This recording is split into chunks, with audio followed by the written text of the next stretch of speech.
Mga moms, kita nyo ba yung table na yan? Super ganda, 'di ba? Kaya sino ba namang bata ang hindi gaganahang mag-aral kung ganyan kaganda yung table?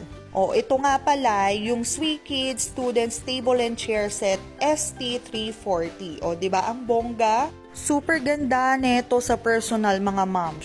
What I love about this is meron siyang drawer at meron din siyang mga compartment and storage na makakatulong sa mga anak natin na matutunan yung pag-organize ng gamit nila. Itong pinaka-desktop niya is actually a drawing board at pwede rin silang mag-paint dyan. Ang maganda, nia-adjust mo rin siya pataas para kapag nag-drawing yung mga bata is comfy sila. O, 'di ba? See?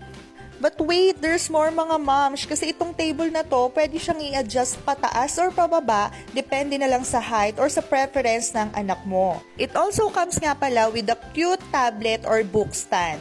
Yung pinakaupuan neto, mga moms, malambot din, pati yung sandalan, at na-adjust din siya pababa at pataas. Kaya may-maintain din yung proper posture ng anak natin habang nag-aaral sila. Wala nang pilitan at mahabang drama pagdating sa pag-aaral kasi itong si Casey ganado na dahil sa bagong table and chair set niya. Bet nyo rin, check nyo lang yung yellow basket.